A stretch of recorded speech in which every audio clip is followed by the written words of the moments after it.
آج رات سے لوگ اعتکاف میں بیٹھ جائیں گے اور رمضان کا آخری عشرہ سٹارٹ ہو جائے گا، اور یہ وقت بڑی تیزی کے ساتھ جا رہا ہے اور بہت تھوڑا وقت رہ گیا ہے۔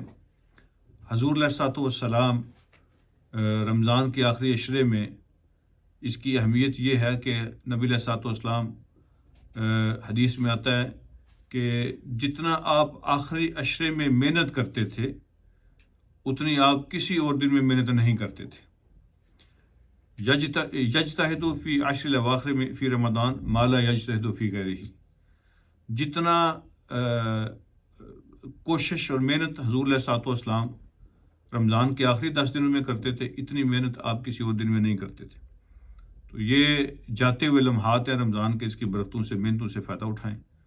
حضرت عائشہ رضی اللہ تعالیٰ عنہ فرماتی ہیں کہ نبی علیہ الصلوۃ والسلام اپنا تہمد کس کے باندھ لیتے تھے۔ اس کا مطلب یہ ہے کہ کوئی بہت ضروری اہم اور سخت کام ہے اور اپنے آپ کو پریپیئر کر کے تیار کر کے گراؤنڈ میں اترنے والی بات ہے، آپ اپنا تہمد کس کے باندھتے تھے اور خود بھی راتوں کو جاگتے تھے، اپنے گھر والوں کو بھی جگاتے تھے۔ تو یہ رمضان کا جو آخری عشرہ ہے یہ محنت کر کے کمائی کرنے کا ٹائم ہے، محنت کرنے کا ٹائم ہے، جاتے ہوئے دن ہے، اللہ کی رحمت و عروج پر ہے، اس سے فائدہ اٹھانا بڑی خوش نصیبی کی بات ہے۔ اس میں کرنا کیا ہے؟ حضرت عائشہ رضی اللہ تعالیٰ عنہ نے یہی بات پوچھی تھی کہ اللہ کے نبی صلی اللہ علیہ وسلم اگر ہمیں لیلۃ القدر مل جائے تو اس میں کیا دعا کرنی ہے؟ تو پورے سال کی سب سے بڑی رات ہے لیلۃ القدر، تو اس میں جو آپ نے بات ارشاد فرمائی ان کو، تو گویا کہ یہ سب سے بڑی بات ہے، سب سے افضل رات کے لیے، سب سے بڑی رات کے لیے جو بات آپ نے ارشاد فرمائی وہ سب سے بڑی بات ہے اور وہی کرنے کا کام ہے۔ اور آپ نے حضرت عائشہ سے یہی ارشاد فرمایا ہے کہ بس اپنی معافی لینے کا بندوبست کرنا ہے، اللہ سے معافی لینے کا انتظام کرنا ہے، ٹھیک ہے؟ وہ انتظام ایسے نہیں ہوگا جس طرح بندہ صرف زبانی طور پہ کوئی جیسے ایکٹنگ کر رہا ہو بندہ، ایسے ایکٹنگ کرنے سے تو انتظام نہیں ہوگا۔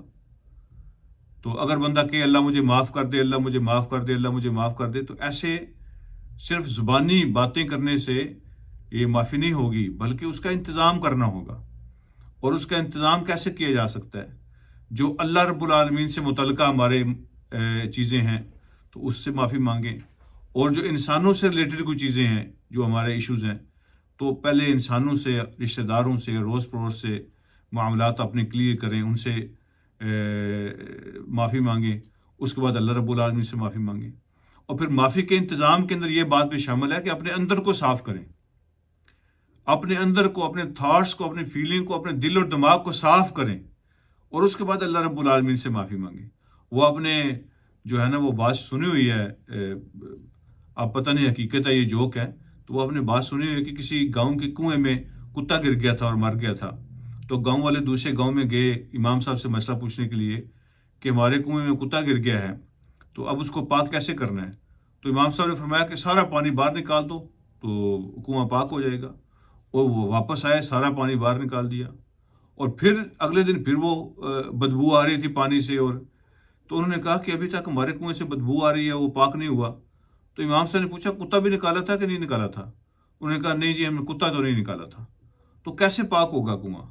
تو کہنے کا مطلب یہ ہے کہ ہمارے اندر کے جو کتے ہیں، جو ہماری اندر کی امپیورٹی ہے، جو فلتھ ہے اندر، جو گند بھرا ہوتا ہے، تو اس کو نکالنا ہے پہلے، اس کے بعد معافی مانگنی ہے۔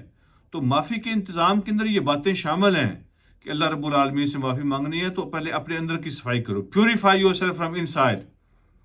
ایسی سوچیں، ایسے خیالات، ایسی چیزیں ان کو باہر نکالیں، اور حسد بغض سے اپنے آپ کو پاک کریں، اور اس کے بعد اللہ رب العالمین سے معافی مانگیں۔ یہ سب سے بڑا ذکر اس آخری عشرے کا، اور سب سے بڑی دعا آخری عشرے کی، اور سب سے بڑا کام آخری عشرے کا یہی ہے کہ اپنی معافی کا انتظام کیا جائے۔ اللہم انک انت عفو کریم تحب العفو فاعف عنی۔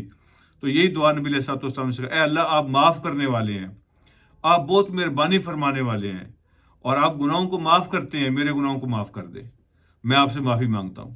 تو یہ ہے انتظام جو آخری عشرے میں ہم نے کرنا ہے۔ اللہ مجھے اور آپ کو توفیق عطا فرمائے، اور ہماری معافی کی درخواست کو اللہ قبول فرمائے۔ السلام علیکم ورحمۃ اللہ وبرکاتہ۔